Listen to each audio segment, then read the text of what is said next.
അപ്പൊ നമ്മള് 8 മണിക്കൂർ മുന്നേ വെള്ളം ഒഴിച്ച് വെച്ച പെല്ലറ്റിന്റെ ഒരു രൂപമാണത്. അതിന്റെ ഒരു ഫുൾ വീഡിയോ നമ്മള് ഫുൾ ചെയ്തിട്ടുണ്ട്. അത് നമ്മുടെ ചാനലിൽ അപ്ലോഡ് ചെയ്തിട്ടുണ്ട്.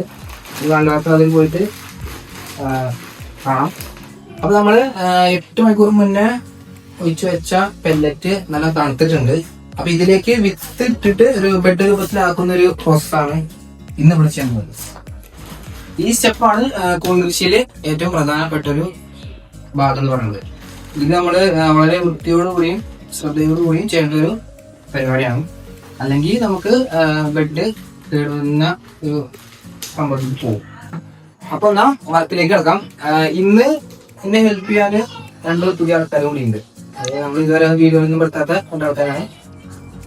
അപ്പൊ ഇന്ന് വേറൊരു വർക്ക് മാത്രമല്ല, ഇവർക്കുള്ളൊരു ട്രെയിനിങ് സെക്ഷനും കൂടിയാണ്. കാരണം ഇവര് ഇതുവരെ നമ്മളെ വർക്കിലേക്ക് വന്നിട്ടില്ല.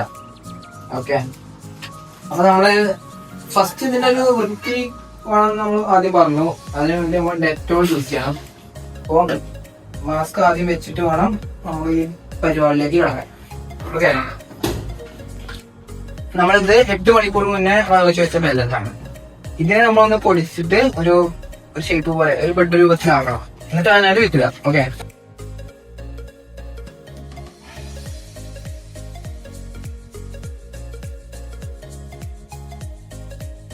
പെല്ലറ്റ് പൊടിച്ചതിന് ശേഷം ഇതിനൊരു റൗണ്ട് ഷേപ്പിലാണ്, അതായത് ഒരു ബെഡ് പോലെ രൂപത്തിലാണ്. അതിനെ നമ്മള് ഇതിന്റെ അടിഭാഗത്ത് ഒരു ഷേപ്പ് ആയി കൊടുക്കുന്നത്. ജസ്റ്റ് ഒരു ഇപ്പൊ നമ്മള് ഇങ്ങനെയുള്ളൊരു കവറിനെയാണ് ഈ ഒരു രൂപത്തിലാക്കി മാറ്റിയത്. മനസ്സിലായോ? അതായത് അത് ജസ്റ്റ് ഒന്ന് പൊടിച്ചതിന് ശേഷം ഒരു റൗണ്ട് ഷേപ്പിലാക്കി കൊടുക്കുക. ഇങ്ങനെ റൗണ്ട് ആക്കിയതിനു ശേഷം വിത്തുകൾ ഇറങ്ങുന്നതിന് വേണ്ടിയിട്ട് ഒന്ന് ഇങ്ങനെ ലൂസാക്കി കൊടുക്കുക. എന്നാൽ ആ വിത്ത് ആ സൈഡിലൂടെ നേരെ ഇറങ്ങുള്ളൂ. ഓക്കെ, വിത്ത് എല്ലാവർക്കും സ്പ്രെഡ് ചെയ്യണം. യെസ്, എല്ലാം ചെയ്യണം.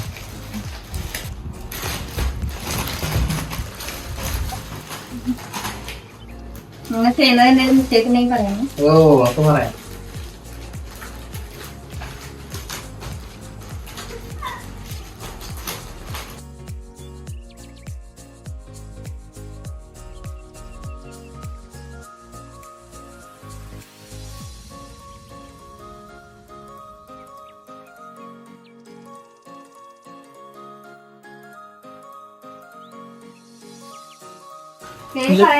പുതിയ ആൾക്കാരുടെ പേരൊന്നും നമ്മൾ ഓഡിയൻസിനോട് പറഞ്ഞിട്ടില്ലല്ലോ.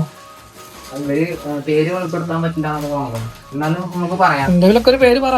ഇത് എന്താ സീനിയർ ആക്ട്രസ് മാസ്ക് മാറ്റിയിരുന്നെങ്കിൽ എത്ര വയസ്സായി? ദിവ്യ വി കെ. പണ്ട് ഞങ്ങളുടെ നാടകത്തിലൊക്കെ അഭിനയിച്ചിരുന്ന ഒരു കുട്ടിയാണ്.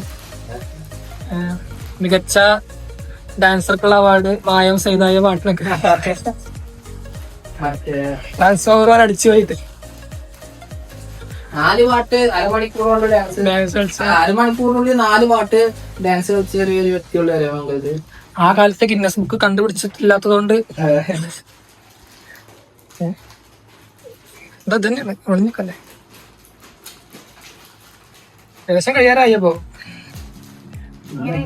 ദിവ്യ ബി കെ എക്സ്പേർട്ട് ആയിരിക്കാണ് പക്ഷെ ചെയ്തിട്ടില്ല. അപ്പൊ നമ്മുടെ പെല്ലറ്റിനെ പൊടിച്ചൊരു ബെഡ് രൂപത്തിൽ ആക്കിയിട്ടുണ്ട്. ഓക്കെ, ഇനി നമുക്ക് അതിലേക്ക് വിത്ത് ഇടേണ്ട ഒരു പ്രോസസ് ആണ്. ഇതാണ് നമ്മളെ വിത്ത്. ഓക്കെ, നമ്മൾ ഈ 8 ബെഡിലേക്ക് 4 പാക്കറ്റ് വിത്താണ് യൂസ് ചെയ്യുന്നത്. അതായത് ഒരു പാക്കറ്റ് വിത്തില് 300 ഗ്രാമാണ് ഉണ്ടാവുക. അത് നമ്മൾ 2 ബെഡിലേക്ക് കൊള്ളുന്ന രീതിയിൽ വിത്തിടുകയാണ് ചെയ്യാം. ഓക്കെ, ഇത് നല്ല ഇങ്ങനെ കട്ട കട്ടായിട്ടാണ് ഉണ്ടായിരിക്കുന്നത്. നമ്മൾ ഇങ്ങനെ പൊടിച്ചിട്ട് സെപ്പറേറ്റ് ചെയ്തിട്ട് ആണ് ബെഡിലേക്ക് ഇടുക. ഓക്കെ,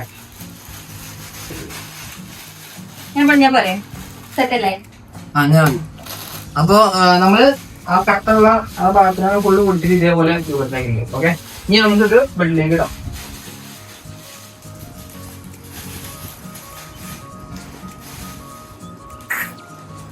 കൈ കൊണ്ട് ടച്ച് ചെയ്യാതെ സൈഡിൽ കൂടെ ജസ്റ്റ് ആക്കിയോളൂ.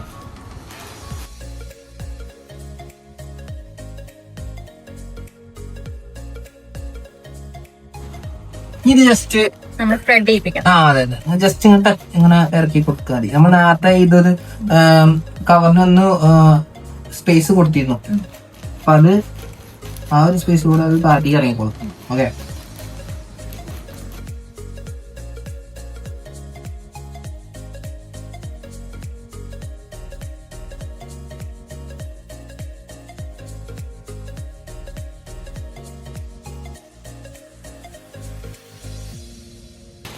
അങ്ങനെ സൈഡിലൊക്കെ ഇറക്കിയ ശേഷം നമ്മൾ മേൽഭാഗത്ത് കുറച്ച് ഇതിരുന്നു. ഇതെന്തിനാന്ന് വെച്ചാല് നമ്മൾ ടൈറ്റ് ആക്കുമ്പോ കണ്ടാമിനേഷൻ വരാതിരിക്കാം. അതായത് മലിനീകരണം ഏറ്റവും കൂടുതൽ വരാൻ ചാൻസ് നമ്മളെ കെട്ടുന്ന ഭാഗത്ത് കൂടെ. അപ്പൊ അത് തടയാൻ വേണ്ടിയിട്ടാണ് നമ്മൾ മേലെക്കൂടെ കുറച്ച് ഇട്ട് സ്പ്രെഡ് ചെയ്യുന്നത്. ഓക്കെ,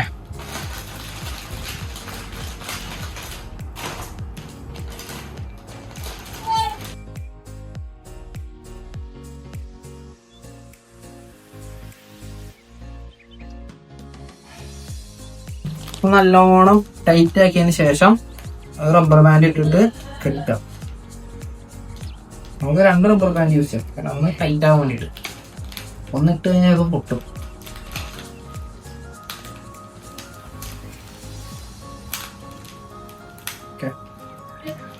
അപ്പൊ ഇത്ര ഉള്ളൂ വിത്തുകളുടെ പരിപാടി.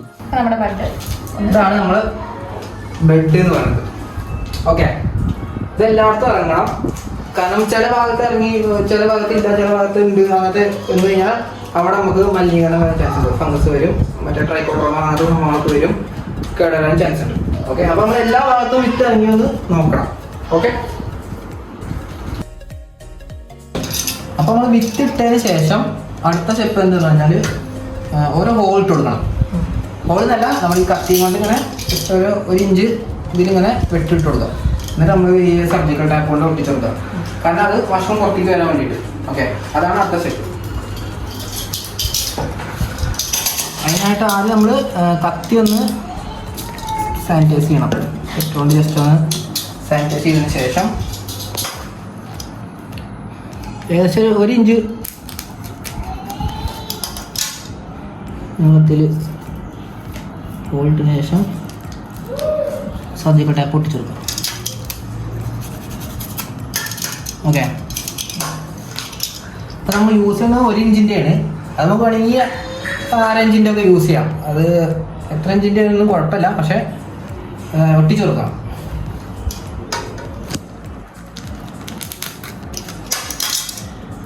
ഇത് എത്ര ഹോൾ ഇട്ട് കൊടുക്കണം?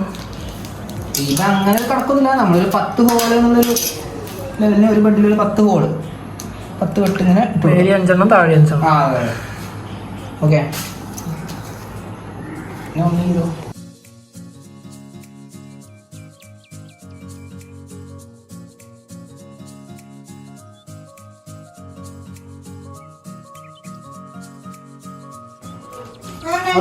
ടാപ്പ് ഒട്ടിച്ചതിന് ശേഷം ഒരു ഡേറ്റ് ഇട്ട് കൊടുക്കുക. അതായത് എന്നാണ് വിത്ത് ഇട്ടില്ല അതിന്റെ ഡേറ്റ് ഇട്ട് കൊടുക്കുക.